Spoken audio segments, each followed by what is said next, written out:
नमस्कार, आप देख रहे हैं DRS 24 और मैं हूं आपके साथ श्वेता।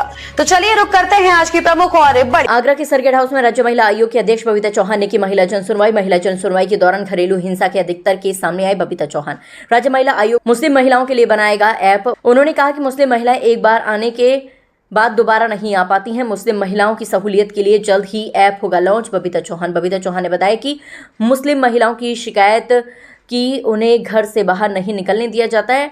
इस ऐप के जरिए मुस्लिम महिलाएं पुलिस व सीधे महिला आयोग से कर सकेंगी संपर्क। बबीता चौहान ने बताया कि जो लोग मेरे पास आए हैं उनकी शिकायतों का निस्तारण होगा, ये सुनिश्चित है। देखिए, अगर मैं उत्तर प्रदेश के पूरे की बात करूं तो क्योंकि महिलाएं आज सभी जगह से हैं और उत्तर प्रदेश बहुत बड़ा है। एक्चुअली सारे कोनों में अगर जाऊं तो मैं भिन्न भिन्न तरह की परेशानियां हैं सबको और बड़े तरह तरह की वहाँ प्रॉब्लम है।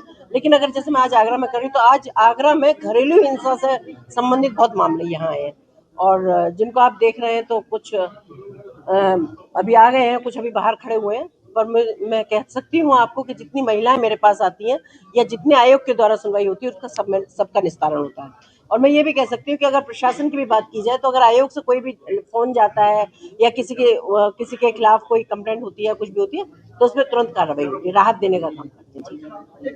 ऐप की बात की आपने कि मुस्लिम महिलाएं सीधे तौर पर नहीं आ पाती, एक ऐप उनके लिए तैयार आप करेंगे तो उस ऐप पर शिकायत कर सकती है, क्या है पूरा? जी बिल्कुल। एक्चुअली जो महिलाएं मुस्लिम मेरे पास आती हैं उनकी एक शिकायत रहती है कि उनको घर से निकलने नहीं दिया जाता, क्योंकि कई बार होता है कि हम परिवार परामर्श केंद्र में बुलाते हैं या महिला चुपचाप आ गई तो हम कहेंगे कि हम दोनों को बुला लेंगे, तो कहते हैं मैडम हम एक बार आ गए, दोबारा तो हम आ ही नहीं सकते। मैं तो आज चोरी से आई हूँ, मैं बच्चों को पढ़ाने के लिए स्कूल के जा रही थी या जो भी है, मतलब वो उस तरह से बेचारी बुरखा उरखा पहन के मेरे पास आती है। तो मुझे ये लगा कि जब इतना शोषण अगर महिलाओं का है तो वो भी तो हमारा ही एक पार्ट है, वो भी तो आधी आबादी में ही एक है, तो क्यों ना उनके लिए कुछ ऐसी व्यवस्था की जाए जिससे उनकी समस्याओं का समाधान मैं कुछ कर पाऊं और मैं उनकी समस्या मुझ तक आ पाए। तो मैंने इसलिए एक सोचा है कि मैं मुस्लिम महिलाओं के लिए एक ऐप बनाने जा रही हूँ और मैं जल्दी उसको लॉन्च कर दूंगी, जिससे हर मुस्लिम महिला के फोन पे होगा वो और उस पर मुस्लिम महिलाओं की ही कंप्लेंट आएंगी। ऐसा ये ऐप मैं जल्दी लॉन्च कर रही हूँ। जिस पर आप देखेंगे अभी तक जितनी एप्लीकेशन तो वो सीधे तौर पर आपके पास आ रहे हैं, कहने की कहते हैं कि पुलिस में सुनवाई नहीं हुई, तो उसको लेकर कैसे देख रहे हैं आप? क्या अब देखिए, एक्चुअली मैं ये कहूँ कि पुलिस में सुनवाई नहीं हुई तो शायद मुझे नहीं पता, क्योंकि पुलिस के साथ बहुत सारी चीजें होती है। अब जैसा आपने देखा होगा कि बहुत सारे केस ऐसे भी होते हैं कि जो कोर्ट में चल रहे होते हैं, जिसमें पुलिस कुछ कर सकती है ना मैं कुछ कर सकती हूँ। बहुत सारी चीजें ऐसी होती है जो इन्वेस्टिगेशन पर अटकी हुई होती है कि इन्वेस्टिगेशन होगा तो उसमें होगी दर्द।